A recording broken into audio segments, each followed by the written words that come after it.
Olá, tudo bem? Começa agora mais um episódio do Resenha Podcast, o programa que convida autoridades e especialistas para falar de temas pesados de forma leve, como uma resenha. De acordo com a Constituição Federal, entidade familiar é a união entre homem e mulher. Em 2011, o STF reconheceu a união homoafetiva como uma entidade familiar. Neste ano, está em tramitação um projeto de lei que proíbe o casamento entre homens e mulheres, permitindo a união somente para dispor de bens patrimoniais. E para falar sobre esse assunto hoje, que vai ser união homoafetiva, nós convidamos a vereadora Thalita Cadeirante. Como convidada, ela trouxe Carol Dátola, que é advogada, e nós convidamos o defensor público Fabrício Pereira. Sejam muito bem-vindos e para a gente começar, eu quero saber o que é entidade familiar. Quem começa aí? Vou deixar minha convidada iniciar, né? Para fazer as honras aí pra gente. Então vamos lá, Carol, seja bem-vinda. Obrigado pelo convite, obrigado, Thalita, pelo convite, pessoal da TV Câmara. Bom, a gente estava comentando sobre isso antes da gravação. O programa já começou antes, né? Pois é. Acho que, como a gente estava falando no início, entidade familiar é um conceito que ele precisa ser dinâmico, né? Tão dinâmico quanto é a sociedade mesmo. Ele não pode ser um conceito estático. Então, na letra lá da Constituição, a gente tem lá que é homem e mulher que constitui, né, o núcleo familiar e os filhos, né, que vierem dessa união.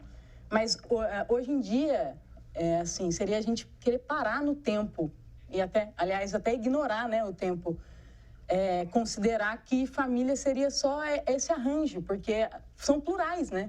São plurais, as famílias são plurais. Eu, por exemplo, vim de uma família, né, que juridicamente ela é entendida como monoparental, mas quem me criou foram duas mulheres, a minha mãe e a minha avó. Me criaram, né? Meu pai foi um pai ausente, que abandonou, né? Enfim. E eu considero a minha família completa. Não tem como considerar a minha família como se estivesse faltando alguma coisa. Minha família é completa. Então, apesar de não termos a figura de pai, mãe, de homem e mulher, você considera que foi criada dentro de uma família? De uma família. Aquilo é um núcleo familiar, né? Existe amor, existe cuidado, existe parceria. Não tem como definir melhor núcleo familiar do que isso, né? Perfeito. Ela falou sobre os filhos, mas nesse entendimento, se a gente for levar ao pé da letra ali da lei, são os filhos que nascem exatamente daquela união? Aí moram... Vamos lá começar a pautar um pouquinho diferente. Aqui a gente começou falando que a Constituição diz que é homem e mulher. Na verdade, é o Código Civil que diz da tradição de 16, que vem lá do Corpus Juris Civis. Até a gente estava conversando isso antes. O que é família na Constituição? É um conceito aberto. Se você pegar artigo 226, 227, o Estado protegerá a família, mas a Constituição não conceitua a família. Por que a Constituição não conceitua a família? Porque lá no seu artigo 3º, ela vai dizer, aliás, de 1ª a 3ª, ela diz algo muito importante. O Estado brasileiro, ele protege a autodeterminação dos povos. E a autodeterminação é a forma que um povo, uma nação, né, o elemento subjetivo, ele vai caminhar. A gente não pode trazer conceitos.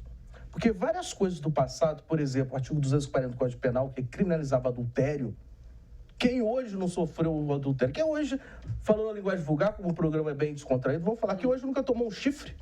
Isso é adultério. E nem por isso crime. A pessoa foi morta. Não. Inclusive, os homens lavavam a honra matando. Exatamente. Outro dia até estava numa discussão aí, já entre colegas, até tinha promotores e tal, a gente falando sobre legítima defesa, eu falei da antiga suposta legítima defesa da honra, que era lavar a honra com sangue. Mas voltando ao assunto da família, no passado isso tudo era muito válido, hoje nós estamos em 2023. Quem é o Estado, quem é o outro para dizer o que é bom para você? Ninguém tem direito de apontar o dedo e falar o que é bom ou ruim. Então, eu sempre falo, quando você aponta o dedo para alguém, 3 estão voltados para ti e 1 para o alto. Então, significa que tem muito mais pessoas a te vigiar do que o que você está vigiando.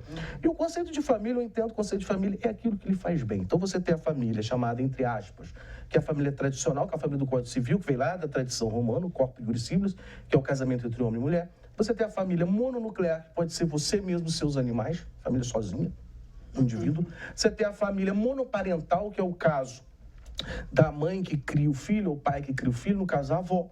Você tem a família anaparental, que é a família feita por pessoas que se unem por laços socioafetivos, que inclusive a gente vai ter reconhecimento da filiação socioafetiva. Família é algo que é um conceito extremamente aberto, como a gente diz em direito, e que evolui. E para você, vereadora? Ana, eu queria agradecer primeiro o convite para a gente ter esse debate, né? É importante a gente levar isso para a população e eu me sinto pronta a qualquer momento para defender a comunidade LGBTQIA+, da qual eu faço parte. Me sinto pronta para defender os grupos minoritários no geral, mas eu vou ser bem honesta e sincera aqui que eu estou um pouco cansada desse debate, né? Porque a quem importa esse debate, né? A quem importa que a gente gaste o nosso tempo discutindo algo tão etéreo, como foi falado aqui, né? E algo tão pessoal. Como é que eu vou debater a vida do outro? Eu não posso criar regras para o outro. E muito importante que foi colocado pela vereadora, cansa o debate. Sabe por que cansa o debate? Por um simples motivo. O direito, ele é o mínimo ético, é o mínimo que se procura nas pessoas. A partir do momento que você está debatendo casamento, debatendo relações que ocorrem no decesso, na intimidade do lar, o que importa para a sociedade? Importa para a sociedade com quem a pessoa deita ou ela deixa de deitar, quem ela ama ou deixa de amar, a quem ela manda mensagem de amor ou para quem ela chora no dia da morte. Não importa. Exatamente. Importa a sociedade quem paga imposto, quem é correto, que eu quem trabalha. Estava dizendo que eu acho que a população realmente não está preocupada com isso. Essa é uma polêmica implantada. É uma cortina de fumaça. É uma ameaça que é criada mesmo para deixar as pessoas confusas. Porque as pessoas precisam de algo para defender. É um vilão que não existe. É um vilão que não existe. Elas precisam de algo para discutir e defender na fila do banco. Elas precisam de algo para defender e brigar enquanto elas estão dentro do transporte público. E é muito mais fácil para quem gera esse debate que elas discutam sobre um monstro que não existe, que é o destruidor de lares, que é a comunidade LGBT, e na verdade a gente só está tentando constituir a nossa família. Lar, né? O nosso lar também. Então é muito melhor para quem gera esse debate, que as pessoas discutam dentro do ônibus e na fila do banco sobre esse monstro que não existe, do que elas debatam daquilo que realmente é o problema, né? Que é o preço do alimento, o preço da gasolina. A liberdade de expressão. A liberdade de expressão, o próprio transporte público que está lotado e ela precisa ficar lá dentro discutindo sobre algo que não existe. Então, criar esses monstros, eu acho que é um pouco mais a fundo. A quem interessa, de fato, esse debate? Eu não sei se as pessoas estão muito preocupadas, de fato, como o defensor colocou aqui, né? Com quem eu durmo, com quem ele dorme, com quem você dorme. Acho que isso não é um grande problema, né? Esse monstro, ele é criado mesmo para que a gente perca tempo, sim, ao invés de olhar para aquilo que realmente mudaria a nossa realidade. E essa é uma pauta que sempre volta em momento oportuno. Porque, por exemplo, isso que está sendo discutido agora, de novo, da união homoafetiva, ele está sendo discutido em cima de um projeto que foi do Clodovil Hernandes, em 2007, que teve um apenso, e o que está sendo discutido é esse apenso, que é de 2009. Essas pessoas que propuseram tanto o projeto de lei quanto esse outro projeto que está apenso, nem tem mandato mais, e agora essa discussão foi trazida de novo para ser discutida na Comissão de Previdência Social, de Família. De uma questão muito estrutural no Brasil. Sabe qual é? No Brasil, a gente procura muito até ensino, entre as politizar as pessoas, mas a gente não tem uma coisa essencial, que é a construção de cidadania. Cidadania é diferente do fla-flu de direita e esquerda. Cidadania é diferente de eles e eu. Cidadania é diferente de favor ou contra. Cidadania, como eu estava falando, é uma construção social de comunidade, de comunidade. E qual é o papel do direito? Eu gosto muito do conceito de Boaventura Souza Santos, traz o seguinte: o que é direito? Direito é a entrega da felicidade. Porque todo mundo, quando vai entrar que é diferente de justiça. Quando alguém entra com um processo, seja criminal, civil, seja o que for, você busca a felicidade. Você busca restaurar algo. Ninguém vai para um fórum para querer brigar, ou querer ser humilhado, ou querer ser escamoteado. Não, você vai a um fórum porque você, o processo, né? Porque você acha que você é titular de um direito e você quer aquilo valer. E a partir do momento que o outro te violou. E quem faz a defesa acha que você é o violador. E no final, busca-se a felicidade, a satisfação de uma pretensão. E a cidadania, ela é essa construção de satisfação de pretensão. Mas no campo extrajudicial, é você reconhecer a singularidade, a particularidade do outro.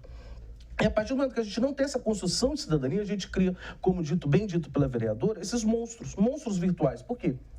Porque não existe, na verdade, o reconhecimento no outro cidadão, na outra pessoa, na outra cidadã. Não existe esse reconhecimento de comunidade. Quando fala, por exemplo, comunidade LGBT, comunidade judaica, comunidade espírita, eu tenho um pouco de vamos dizer, um pouco de resistência às palavras comunidade, porque a gente não pode fazer sectarismo dentro do todo.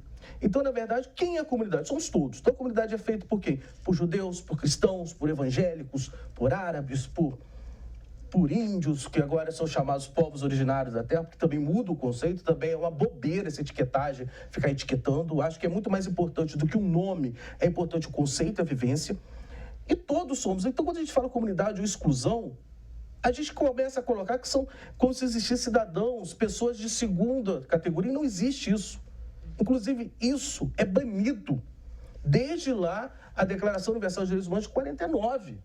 Agora, a Câmara dos Deputados está debatendo um assunto que é inerente à nossa sociedade. Assunto estéreo. Na verdade, sim, o que acontece? Como bem dito, é uma cortina de fumaça que a gente começa a fazer uma etiquetagem no país, direita, esquerda, eles e nós, não sei o quê. E, na verdade, não existe nada disso, porque, acima disso tudo, tem uma coisa, como eu falei, soberania e autodeterminação do povo. E justamente nessa, como eu falei, o que falta é o conceito de cidadania, mas é aquele conceito emanado de você reconhecer as dificuldades do outro e você também reconhecer as suas vulnerabilidades e saber que um é ombreado ao outro. É aquele conceito de solidariedade que a gente vai ver lá de Durkheim, a gente vê de Comte, aquele conceito que a gente é um conceito totalmente descolado do conceito jurídico. Que é de assistencialismo, que é um conceito do senso comum, né? De entender que solidariedade é o que? Ajudar o próximo. E não é isso, e que né? todo indivíduo é protagonista. Isso. E a gente passa uma dificuldade muito grande do Brasil, que agora, até que enfim está acabando, que é, olha com quem tu está falando. Isso é absurdo.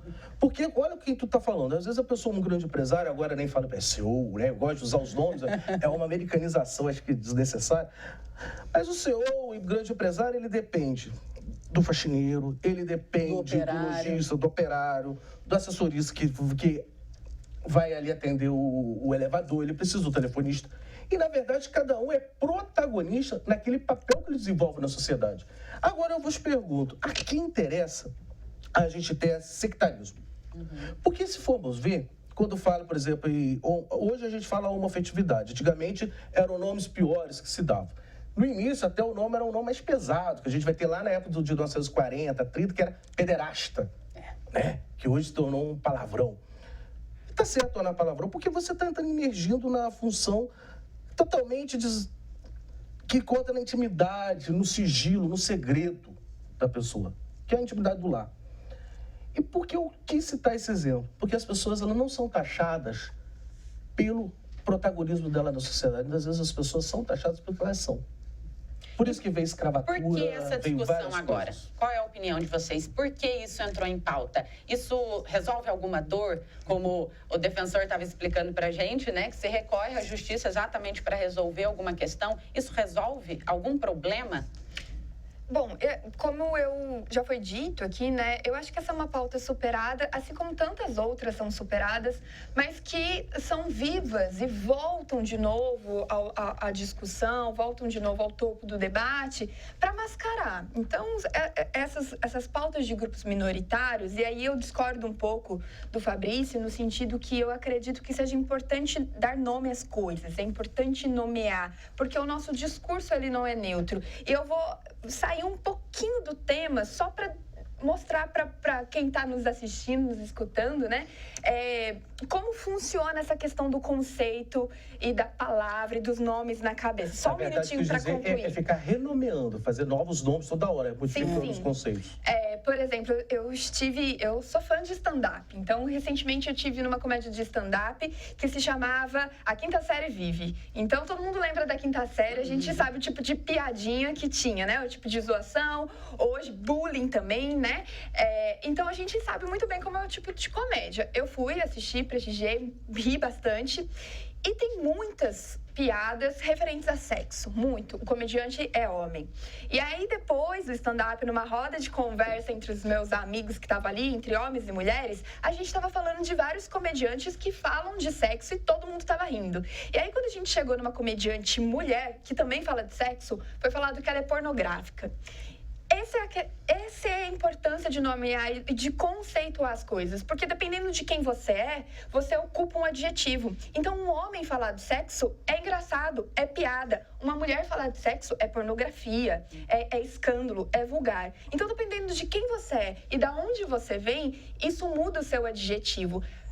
Quem está no topo de assassinato não são pessoas heterossexuais porque elas são heterossexuais. Quem está no topo de assassinato aqui no Brasil, reconhecido mundialmente, são pessoas trans, simplesmente porque elas são trans. Então é importante a gente nomear essas pessoas e identificá-las como um grupo, porque elas lutam por um direito muito específico, que é um direito muito básico e que elas não alcançaram enquanto humanos. Então, se a gente for olhar, realmente todo mundo é um grupo de humanos aqui, pessoas trans, pessoas lésbicas, gays, pretos, brancos, mas elas não estão no mesmo lugar, porque essas pessoas ainda estão lutando pelo básico, pelo direito de existir. Então, nesse sentido, eu acho que é importante nomear. Eu concordo nessa parte. O que eu quis dizer, às vezes eu não fui claro, que eu acho que dividir em comunidades, eu tenho a dificuldade de eu te falar que é excludente. Então, eu penso muito que a gente vive uma comunidade social. O seio social é um só. Dentro desse seio social, aí eu chego bem próximo ao que tu falas, que é a questão dos recortes. Então, na verdade, as comunidades são recortes, e esses recortes, eu costumo muito falar, que são recortes de hipervulnerabilidade. Quem são os recortes de hipervulnerabilidade? São as pessoas, então, trans, as pessoas, né, que têm essa adjetivação. São as pessoas que têm adjetivação, por exemplo, como eu, neurodivergente, porque eu tenho, muito tranquilo, eu sou diagnosticado, eu tenho TEA nível 1, antiga síndrome de Asperger. Então, são pessoas totalmente distintas. Por exemplo, minha forma de pensar, minha forma de expressar, minha velocidade de pensamento é distinta de chamar das pessoas neurocomuns. Então, vamos falar, então, da diversidade sexual. São pessoas divergentes daquilo que, entre aspas, se entende por normal. Mas o engraçado que se entende por normal, vamos botar que a homoafetividade, ela é uma exclusividade do reino animalia, né? Que são os animais em si. Mas ela não é uma exclusividade dos seres humanos. Então, você vê uma homoafetividade em todo o filo dos mamíferos, você vai ter, dos cordatos, e principalmente nos cordatos, que você vai ver répteis também com homoafetividade. Não sei se vocês sabiam disso. As cobras, lagartos, alguns dos animais, eles expressam isso. Então, quando a gente começa a falar de animais, seres sencientes, porém seres ditos que não têm a manifestação racional da vontade, mas também não sei, porque eu não sou é uma taxatividade do ser humano falar isso. Então, o que eu começo a ver? A gente começa a ver que não é um fenômeno exclusivo do ser humano. Se não é um fenômeno exclusivo do ser humano, e acontece com mamíferos, répteis, etc., vamos falar uma coisa. Será que nós, quando colocamos hoje nós vivemos a era do antropocentrismo, ou seja, o homem no centro de todas as coisas, será que nós também não estamos hipervalorizando uma situação que é, entre aspas, corriqueira no universo vivo? Porque nós temos, por exemplo, a reprodução assexuada. As amebas, por exemplo, a cissiparidade, são várias formas de reprodução. E elas não estão definidas através de sexo. Temos animais hermafroditos, por exemplo, a minhoca é um deles, tem os dois gêneros, dois aparelhos reprodutores. Então, acho que é muito mais um conceito social. E um conceito social que é muito visado justamente ao apontamento, à afronta, ao embate, de você realmente trazer a discriminação. Um grande exemplo que a gente tem isso, hoje a gente fala disso, vamos pegar uma época pior. Vamos pegar o Brasil antes da abolição da escravatura. Um grande exemplo disso, eu sempre falo. A vereadora falou que gosta de ver muito stand-up, eu gosto de ver muito vídeo antigo. Essa semana eu estava vendo, por coincidência, alguns flashes que passam no YouTube daquela novela Chica da Silva. O que você vê ali? Uma prática de racismo estrutural. Você vê um personagem, que é um personagem... Ali estigmatizado. Todos estigmatizados, que é o Zé Maria, que no final da novela é chamado Zé Mulher. Você vê os cristãos novos, que são os judeus convertidos à força também estigmatizados. Ali tem um grande exemplo. Será que a gente não tem um teor de pessoas, ou um teor ideológico um coletivo, que quer orientar o que é o certo e o que é errado e esquece os verdadeiros valores? Aí eu pergunto, se a gente coloca em lei, no papel, o que é entidade familiar, isso está proibido, isso está permitido, mas não vai deixar de existir as famílias homoafetivas, exatamente, não é? É só um reconhecimento perante a justiça. Inclusive, casais homoafetivos não passaram a existir a partir de 2011, quando o STF falou que podia. Os casais homoafetivos, eles já existiam muito antes. Até porque, pois é, o último censo antes dessa decisão, né, do IBGE, que é 2010, que foi um ano antes, se não me engano, foi a primeira vez que teve a questão de autodeclaração de sexualidade, né? De gênero, de identificação de gênero ainda não tem. Até hoje não é uma abordagem padrão, né?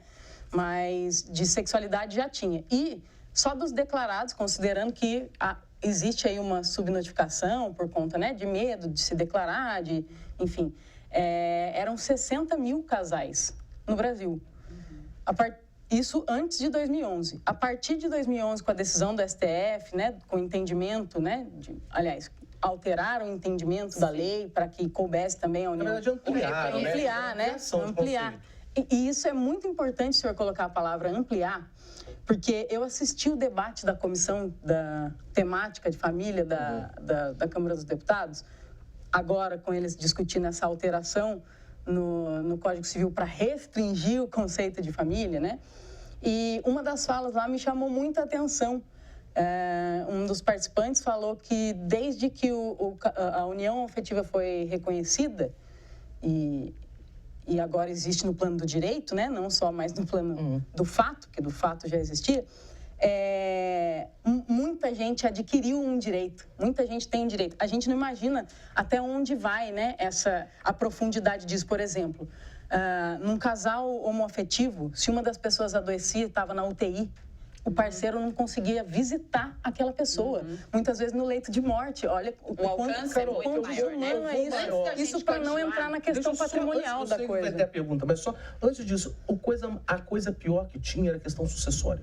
Quando falecia... Sim, do patrimônio. Por quê? Porque às vezes a família ultrajava, largava, abandonava e ignorava. A pessoa do casal de homens, o casal de mulheres, né? Porque afetivo, então a gente vai ter, né, homem e mulher. Por isso que eu estou usando essa expressão. Não estou querendo ser jocoso, jamais, muito respeitoso até. E aí vinha a família, o outro que construiu o patrimônio junto, trabalhou, não tinha direito a nada, e a família angariava tudo porque ele não está no rol dos herdeiros necessários. Então, o que acontece? É justamente você apagar, você anular, você trazer uma palavra que usa muito, essa palavra eu acho muito sensata, é trazer invisibilidade àquilo que existe. Essa é a palavra. Vamos para a pergunta do Grandão? Tem pergunta dos nossos telespectadores. Vai lá. Uma mudança na lei autorizando essa união estável, regulamentando, já é o suficiente para trazer todos os outros direitos ou outras leis também terão que ser modificadas? Quais seriam esses direitos? A primeira pergunta, esses demais direitos. Eu acho que mudança da lei, foi ótimo que eu vou usar com o direito penal. Tornou-se, cada vez mais se agrava um crime, cria-se delitos. Por exemplo, o tráfico de drogas. O artigo 33 ele conseguiu, porque é crime inibir o tráfico de drogas, como bem posto pela vereadora, artigo 121, chamado crime capital, que é o homicídio. Matar é crime. Só de ter essa frase do 121, inibiu existirem mortes, assassinatos? Foi como a gente falou, as famílias não vão deixar de a lei, quando você coloca tudo em lei, você começa a enrijecer o tecido social, o que você começa a ter? Você começa a ter leis que começam a cair a descrédito, mas não é descrédito legal, é descrédito chamado que a legitimidade social. O famoso no Brasil, lei que não pega. É a famosa lei que, por exemplo, que você existe, a lei está lá e ninguém cumpre, por exemplo. Teve que revogar, por exemplo, a questão do artigo, por exemplo, que tinha na lei de contravenções penais, por exemplo, de vadiagem e mendicância. Não sei se você sabe, na lei de contravenção penal, artigo 4950, a gente tinha que era contravenção penal, pedícia, mendicância e a vadiagem, a pessoa que está apta ao trabalho, mas se encontra ao ócio. Quer ver um grande exemplo? Vamos ao jogo do bicho. Contravenção, crime, grande coisa. Algum momento parou o jogo do bicho? O jogo eletrônico parou? Então, isso são grandes exemplos que a lei ela não vai. Mas aí não pode ser feito abertamente. Precisa ser... É a mesma coisa. Mas aí vai acontecer isso? Então, o que eu tinha chamado a atenção, que no final eu não falei qual que foi a frase que me chamou a atenção, que foi dita na discussão dessa comissão, foi: desde que foi reconhecido esse direito pelo STF, né, no julgamento daquela ação de inconstitucionalidade, e foi uma arguição de descumprimento de preceito fundamental também, desde que foi entendido que esse direito existe, né, para a comunidade, Muita gente adquiriu direitos, nenhuma perdeu. Nenhuma pessoa perdeu um direito desde que a união homoafetiva... Porque ao se liberar, vamos dizer assim, a união homoafetiva, não se proíbe a união heteroafetiva, heterossexual. Não, você não mexe na vida das pessoas. Fundo um pouquinho, assim, do que eu tenho de entendimento, né? Quando um determinado grupo briga, luta para que restringe a lei, para que fique determinado, para manter privilégios. E eu entendo dessa forma, para manter privilégios. Porque quando nós temos as nossas famílias, vou citar a minha e da Carol aqui reconhecidas, né? Quando eu e a Carol decidimos casar com mulheres que nós amamos e aí por diante se a gente vai decidir ter filhos ou não, quando se briga para que isso não seja reconhecido, é para manter os privilégios que já existem. A gente estava falando aqui no trato de quase que um contrato mesmo, né? Se eu tivesse um convênio médico, então a minha esposa não poderia ser sua dependente, minha dependente, né? Se a gente constrói uma casa juntas, eu morro, ela não pode ficar com a casa. Então é manter os privilégios na mão dos poucos. E qual que eu acho que é o que eu acho que é a camada um pouco mais sutil também que existe. Geralmente, uma pessoa que luta para ampliar os direitos, ela não luta só pelos direitos que toca na vida pessoal dela. Então, uma pessoa que luta para que a comunidade LGBTQIA+ seja reconhecida em vários âmbitos, no casamento civil é um deles também, ela também luta por outras causas de grupos minoritários, para que essa classe dominante não seja mais a classe dominante. Eu acho que é aí que mora o medo. Uma pessoa que luta, como o pastor Henrique Vieira, por exemplo, que é pastor, que é hétero e que luta para que a comunidade LGBTQIA+ seja reconhecida e tenha todos os seus direitos resguardados, ele não luta só por isso. Ele luta realmente para escancarar quais são os privilégios da classe dominante, porque a história do mundo é a história da luta de classes, daquele que oprime e daquele que é oprimido. E geralmente aquele que é oprimido, ele não luta só por aquilo que toca na vida pessoal dele, e sim de toda uma classe. E é aí que eu acho onde mora o verdadeiro medo. O ponto da hipocrisia, que eu acho perfeito. Você tocou a questão da religião. Hoje eu vou tocar nesse assunto com muito respeito, porque eu também professo minha fé. Hoje, a gente tem uma hegemonia no Brasil cristã. Vamos lembrar de uma questão. A religião cristã, basicamente, ela veio da Igreja Católica. A gente teve um movimento chamado a Reforma. E todos aqueles que seguiram Martinho Lutero, eles foram extremamente perseguidos. E muitas das vezes as pessoas que foram perseguidas se tornam persecutoras. Acho estranho isso. E uma questão que eu acho muito divergente nas pessoas que pensam distinto é o seguinte: por exemplo, a união entre mulheres. As pessoas consomem no seu sigilo, no seu decesso do lar, na sua intimidade, uma quantidade de pornografia incomensurável, absurdo. E o que acontece? Mas a pessoa se diz seu cidadão de bem, mas é que a todos, como eu, qualquer ser humano, eu tenho sua esfera do segredo. Isso é do direito. Um exemplo, você está falando, não, estou falando segredo da sua conta bancária. Você fala para alguém? Não, é segredo, é seu sigilo. E muitas vezes as pessoas, elas se formam um padrãozinho de o republicano, ou isso, ou aquilo, ou conservador, ou também, como é que fala, as pessoas o bastião da fé, da verdade. Também a pessoa pode se titula ou conservador ou progressista, mas ela tem os seus segredos. E a população, ela consome essa pornografia, ela consome isso tudo lá no seu intimidade. E justamente por ela consumir aquilo e achar até proibido, não querer mostrar, ela se torna um conservador ao extremo, ou às vezes a pessoa também se torna um progressista ao extremo. E esses rótulos que eu acho muito estranho é pelo seguinte: quando a gente começa a nos intitular, a gente começa a não ver no outro a mesma característica que nós temos, nós somos humanos. E muitas vezes esse consumo extremado de pornografia e que faz as pessoas criarem em suas cabeças fantasias absurdas, criarem conceitos absurdos que não é do cotidiano. Então, o que eu quero dizer com isso é o seguinte: tanto faz a família hétero, a família homo, a família monoparental, a forma que seja a família. Nós temos que ter esse discurso, a gente tem que ter uma leitura e conhecimento muito franco e, principalmente, um conhecimento respeitando as pessoas. Porque as pessoas criam conceitos baseados no quê? Naquilo que ela esconde debaixo do seu tapete, daquilo que ela quer que ninguém descubra, e por isso começa a demonizar as pessoas que são divergentes. O que eu quero dizer para o divergente? Que não é, entre aspas, como tido aí na linguagem popular, o padrãozinho. E muitas das vezes as pessoas são tão desrespeitosas que começam a perguntar num casal homoafetivo quem é o homem, quem é a mulher. Não existe isso. Isso é falta de respeito. Eu vejo até pela Carol sorrindo que ela já deve ter passado. Já deve ter respondido essa pergunta. Insidioso, isso é insidioso. E quando a gente Vamos ver qual é a pergunta a gente do fala da Grandão. religião, a gente tem que lembrar, por exemplo, no Oriente Médio, aí eu vou usar a palavra um pouco mais anterior, porque é que eles usam, a homossexualidade é crime. Inclusive em países como o Afeganistão, países do Oriente, qual é a pena? É degola, é a morte. Então, o que significa? E por ter a pena de degola e morte, deixou de existir lá? Não. Outro exemplo, Tailândia, por exemplo, tráfico. Qual é a pena de morte? Qual é a pena? Já falei, a pena de morte. E deixou de existir o tráfico internacional lá? Não. Então, não vamos ser hipócritas de achar que lei vai regulamentar a sociedade. Lei, ela não vai regulamentar a sociedade na sua intimidade, ela não vai regulamentar o que é família, ela não vai regulamentar o que é conceito de filho, ela não vai regulamentar o amor. O amor é etéreo, ele é supralegal, ele é um conceito que emana dos corações de cada um de nós. E para quem é cristão, vai ter uma frase, o que o Cristo diz? Amar a Deus sobre todas as coisas e ao próximo como a ti mesmo. Será que quando tu estás a vilipendiar, a apontar, tu está criando esse amor? E eu disse que o direito é a entrega da felicidade. Será que quando eu estou ali esnobando, estou menoscabendo, estou apontando, estou falando que o outro é errado, será que eu estou preconizando o que é feliz na vida dele? Em outras palavras, Ana, o que tu faz, a quanto que tu paga, tu deixa de pagar, se tu tens filho, se tu mora numa casa, se tu mora num barraco, se tu mora no meio do mar, se tu mora na lua, que diferença faz para os outros? Nenhuma. Como para mim, não. Vamos para a pergunta do Grandão, então? Vamos ver o que os nossos telespectadores estão querendo saber. No momento da discussão desse tema, até na parte legislativa, como que faz para dissociar o direito civil e a crença religiosa?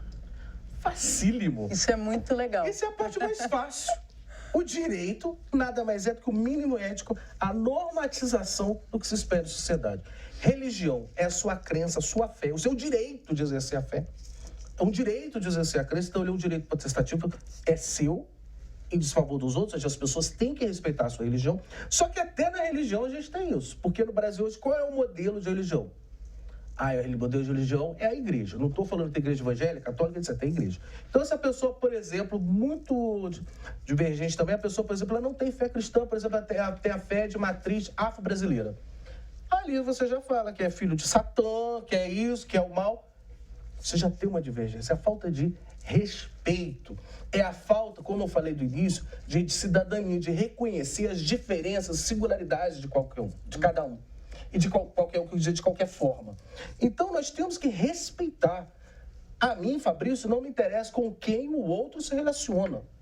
A mim, Fabrício, seja como cidadão, seja como profissional, seja como membro religioso, não me interessa a vida do outro, vírgula, desde que essa vida do outro, o comportamento do outro não venha a mitigar ou infringir direito do próximo. Uma coisa que foi colocada nesse sentido durante a discussão também, desse projeto de lei aí, que voltou agora, é que quando a gente pensa em uma alteração do entendimento do Código Civil, ou não só do entendimento, né, uma alteração de fato aí do Código Civil, em nenhum momento foi colocado pela comunidade ou pelos parlamentares que representam de alguma forma a comunidade uma previsão de obrigar os líderes religiosos a celebrar em suas religiões aquela união religiosa, né? Porque nunca foi essa a intenção, né? Mas, recentemente, o Papa Francisco se manifestou a respeito disso, liberando que fosse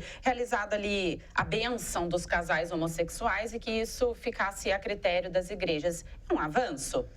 Eu acredito que sim, e principalmente para as pessoas que professam a fé católica e que acreditam nesse princípio que justamente a gente estava debatendo aqui de amor, de entender o próximo, desse amor ao próximo, que é bíblico, né? Esse amor ao próximo.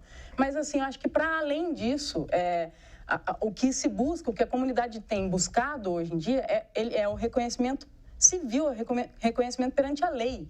A gente não tem intenção de obrigar que a outra fé aceite.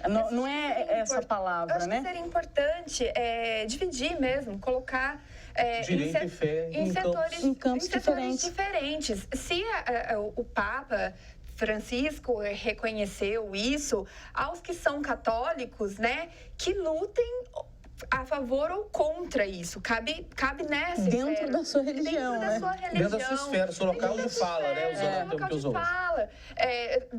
Das igrejas evangélicas, a mesma coisa. Dos templos budistas, a mesma coisa. Mas a evangélica tem uma vantagem, que eu vou explicar. Tem hoje, pelo que eu li, até porque para vir falar do podcast, você tem que ler. Né? Você não pode ser uma pessoa inculta, né? Existem igrejas inclusivas, evangélicas. E o grande problema é que tem o seguinte, a outra igreja dita, entre aspas, tradicional, ela luta contra a igreja inclusiva. Mas não é uma liberdade da pessoa professar a fé da forma qual? Deveria. E outra mais, a própria Bíblia, ou a Torá, ou o livro da religião, ele é bem claro como o Brahma, etc., ele tem uma palavra chamada livre-arbítrio. É o que a gente estava conversando ali antes. É uma escolha da pessoa se ela quer para o céu ou para o inferno. Sabe uma coisa muito interessante? Assim. Na justificativa... vamos fazer um introito primeiro, né? Todo projeto de lei ele vem acompanhado de uma justificativa, né? Você coloca lá o disposto, os artigos, bonitinho, tudo mais, e no final você justifica o porquê que você acha que aquilo é importante, conveniente, oportuno para a sociedade, enfim. Na justificativa do projeto de lei, que é do capitão Assunção, que é o que pretende colocar lá, claro que uniões entre pessoas do mesmo sexo não serão aceitas, né, ou reconhecidas como entidade familiar. Na justificativa dele é muito curioso, porque ele fala com todas as letras que a própria Constituição, ela mesma faz a abolição do conceito de Estado laico. E eu achei isso de um absurdo tamanho. O Estado é laico. Então... O Estado é laico. Exatamente. Mas ele ser laico não significa que ele proíbe as pessoas de ter fé. Eu acho muito interessante isso, que eu lembrei da situação que a gente tinha antes da lei do divórcio. As pessoas mais ricas, para se sentir legitimadas, o que elas faziam? No Brasil não tinha divórcio. Elas iam divorciar onde? Lá no Uruguai. E vinham divorciadas do Uruguai para ter essa aceitação. Que reflexo tem uma legislação de outro país no Brasil? Nenhuma. Ela continuaria. Mas a pessoa tem que ter aquele título. Então, a quem interessa a gente ter esse sectarismo? Como eu estava falando do seu inferno, porque, na verdade, essa questão toda ela vai entrar na religiosidade, eu vou ser mais claro. É livre-arbítrio da pessoa ela frequentar um ambiente religioso que ela deseja. É livre-arbítrio da pessoa, como eu falei, sua autodeterminação. E não posso eu, Ana, pegar e julgar você, julgar Carol, julgar Thalita, julgar o pessoal do estúdio, julgar a cidade de Taubaté, julgar São Paulo, julgar o Brasil ou o mundo pelas escolhas. Desde que essas escolhas não venham, como eu falei, afrontar a direito dos outros. E em que está afrontando uma união privada, de cujo reflexo extremamente patrimonial, que é a relação à sucessão, o direito a ser pai e ser mãe, o direito a criar filhos. Aí as pessoas começam a falar, que entra no segundo ponto, que é, os casais homoafetivos maltratam ou vão transformar filhos em outros homoafetivos. A gente tem um exemplo prático muito legal. Beleza. Você tem esse discurso. Mas esse discurso é real?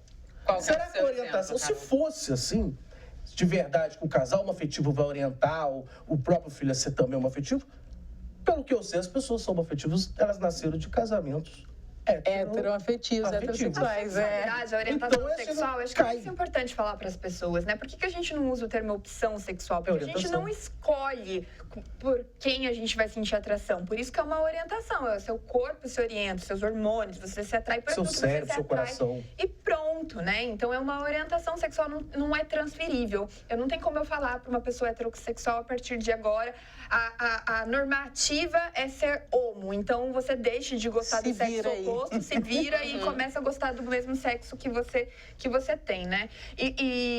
Portanto, né, é algo muito individual e não é transferível. Tanto é que meu pai e minha mãe, né, homem e mulher, e eu nasci lésbica.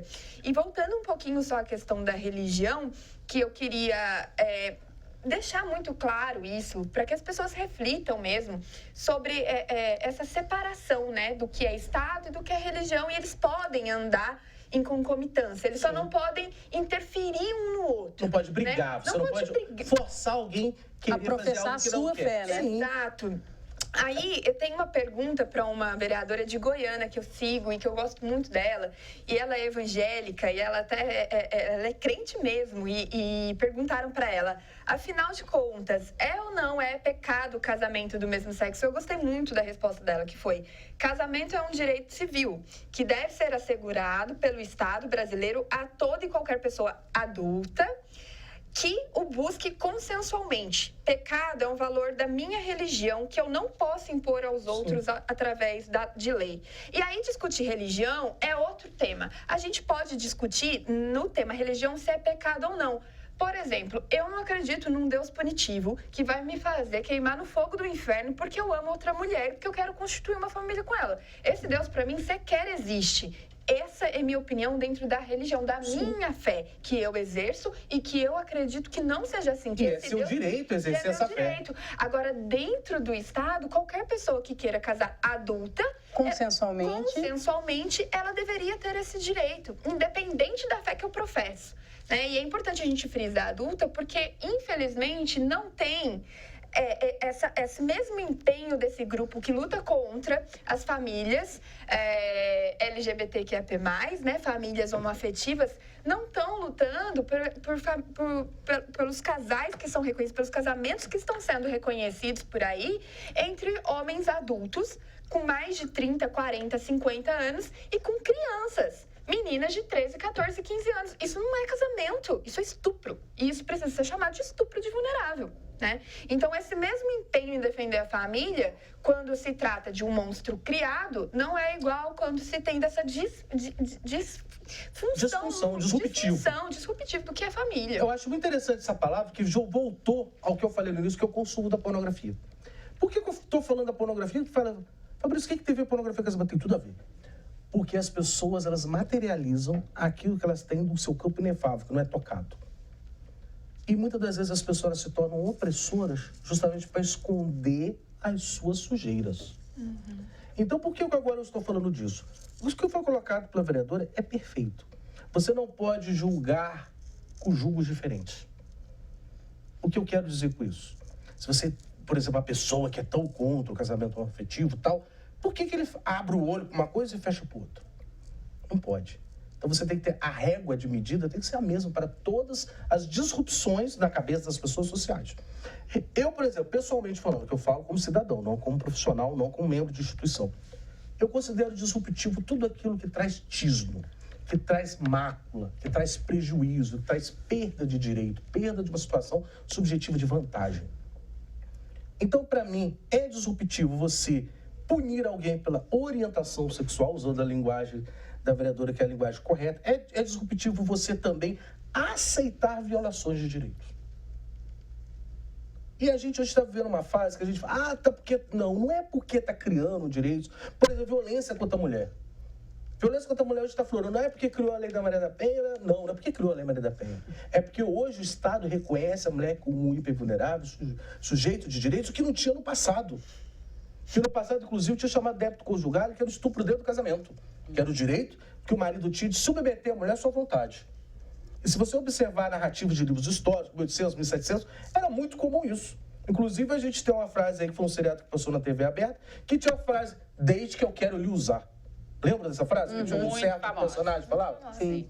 E ele era tão disruptivo, ele era tão estranho, que ele se achava a pessoa que tem a frase também que virou meme, dá licença que eu vou, entre aspas, cagar. O que significa isso? Literalmente uma pessoa que está nem aí para o próximo. Ele quer satisfazer os seus próprios desejos, seus próprios, entre aspas, direitos e principalmente sua própria lascívia. A gente tem mais uma pergunta do Grandão. Vai lá, Grandão. Na maioria desses debates, muito se fala que a educação seria uma solução, né? Desde cedo, a educação da criança. Mas como fazer para transmitir essa educação para a criança, se às vezes o valor da própria família é contrário? Eu já respondi até numa fala anterior. Construção de cidadania. É cidadania, é educação na escola, de você valorizar as diferenças, de você reconhecer que o outro pode ser diferente de você. Acho que a formação de um indivíduo, de um pequeno indivíduo, ela se subdivide, né? Inclusive, quando a legislação, o ordenamento jurídico brasileiro trata que a família é responsável por essa educação e essa responsabilidade ela é dividida com o Estado também é responsável por essa educação, eu acredito que seja a melhor maneira de colocar aquele indivíduo que está em formação em contato com um microcosmos ali, uma microsociedade que é dentro daquele contexto familiar e uma macro-sociedade, porque aquela pessoa em formação, que sempre foi um sujeito de direitos, ela precisa saber que existe uma realidade fora daquela onde ela nasceu. Ela precisa simplesmente porque ela vai viver naquela sociedade que é fora daquela onde ela nasceu e foi criada. Então, por isso é tão importante esse contato inicial com o diverso. Quando eu falo contato inicial com o diverso, eu não estou falando contato inicial com diferentes identidades de gênero e orientações. Eu estou falando com todo o diverso,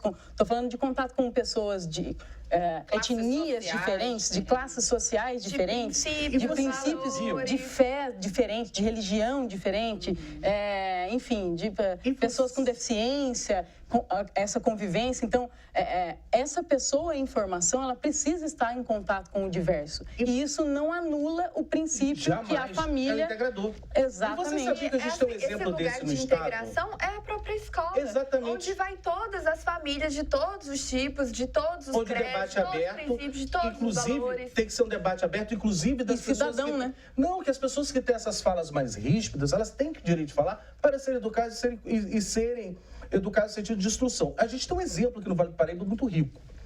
É a cidade de Cruzeiro. Não sei se vocês sabem que Cruzeiro tem uma educação assim, essa educação de centro de convivência da família é muito grande. Agora mesmo o Cruzeiro está passando pelo centro de leitura, que está fazendo leitura justamente de reconhecimento do outro, livros que vêm falar da diversidade, livros que vêm falar a respeito da questão racial, mas não é questão de doutrinação, não, nada disso. É questão de respeito, é questão de chamar a família. Inclusive, queria mandar um abraço para a Betinha, uma grande amiga pessoal que eu tenho, para o prefeito Tales. Eu conheço o trabalho de Cruzeiro e afianço. É um trabalho totalmente despolitizado, um trabalho totalmente descompromissado. E é isso que Taubaté, o Estado de São Paulo, o Brasil tem que fazer, trazer as famílias para o diálogo. Para a criança entender, por exemplo, o neurodivergente, as pessoas portadoras de necessidades especiais, que não é gentileza, por exemplo, agora vou usar até a vereadora como exemplo, quando a pessoa tem dificuldade de locomoção, não é gentileza você fazer adaptação, você fazer porta nas latas, não é um direito da pessoa, o direito de ir e vir. É você reconhecer a diferença.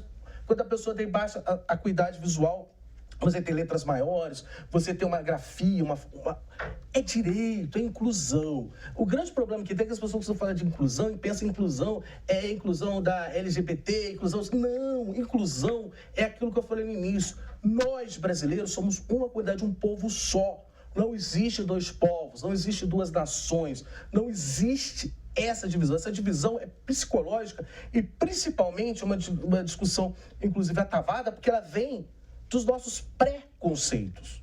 Então você tem que reconhecer a diversidade, o papel da mulher, o papel do homem também. É porque enquanto a gente está aqui, seguindo o mesmo conceito que a Thalita já tinha colocado desde o início, né? A gente fecha um ciclo e volta. Enquanto a gente está aqui discutindo, brigando, travando batalhas entre nós, para discutir uma decisão que é do indivíduo, a gente deixa de olhar para o que realmente deveria ser a discussão, que está em outro plano e parece que há muitos milhões de quilômetros de distância da nossa realidade, enquanto a gente se ocupa aqui discutindo o que não vai trazer nenhum progresso. O que a gente tem que discutir? Eu sempre falo nas minhas palestras, hoje eu vou falar novamente aqui, que o meu futuro, a minha velhice está na mão das crianças de hoje. Assim como dos meus pais, dos meus avós, né? O futuro está nas nossas mãos, nós somos adultos. Então, o que a gente quer de nossas crianças? Responsabilidade, conhecimento e, principalmente, cidadania. Cidadania, a gente, quando costuma falar cidadania, as pessoas pensam em justiça social, pensam em botar a mão, não sei o quê, briga, bandeira. Não, cidadania é um negócio de todo dia, de você acordar. Ou pensa em voto, e você vê exatamente, ver o pertencimento do outro na sua vida. Porque ninguém vive sozinho. Nós só estamos... O humano é um bicho social, né? Não, nós só estamos vivos porque alguém cuidou, pai e mãe cuidou. É diferente de um animal que com 3 meses de idade, 4 meses de idade, ele já está lá apto para a vida, para a caça. Não. O ser humano é um ser social, ele depende do cuidado e dependemos até hoje. Eu dependo de pessoas, por exemplo, lavar meu carro, eu dependo de pessoas para abastecer meu carro, eu dependo de pessoas para trabalhar, plantar e colher e eu ir lá comprar o alimento.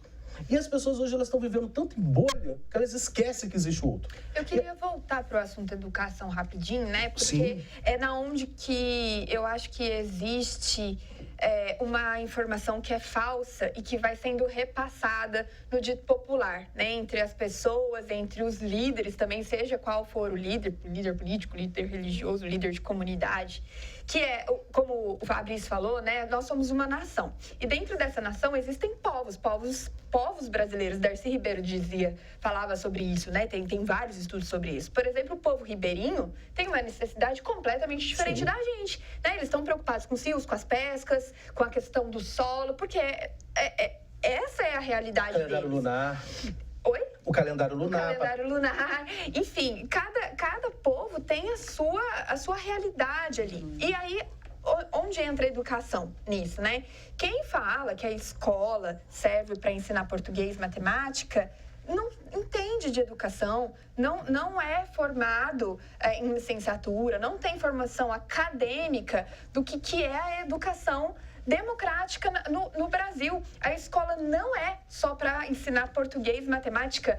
Nunca foi desde a democratização. A gente é assegurado pelo currículo, os parâmetros curriculares nacionais de que a gente tem que ter dentro da escola assuntos transversais. E assuntos transversais é tudo aquilo que envolve a sua realidade. Aqui em Taubaté é uma, dos povos ribeirinhos é outra, no Nordeste vai ser outra, na Amazônia vai ser outra, mas esses assuntos... No Rio de Janeiro é outro. No Rio de Janeiro é outro. E os assuntos transversais é a sociedade, porque a sociedade é viva, ela se transforma e cabe à escola, sim, e aos professores, sim. E é por isso que eles estudam, né?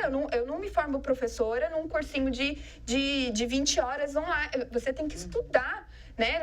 Legislação, inclusive, sim. LDB, que é a Lei de Diretrizes inclusive, a escola tem que ensinar, inclusive, o básico de direito, introdução ao direito, no sentido de saber o que é o cidadão, pertencimento. Uma coisa que tinha no passado, que hoje é abolido, eu estudei na minha época, que é uma coisa, organização social política do Brasil, chamado SPB e Moral e Cívica. Aí as pessoas, esse não vou botar em teste de direita, não.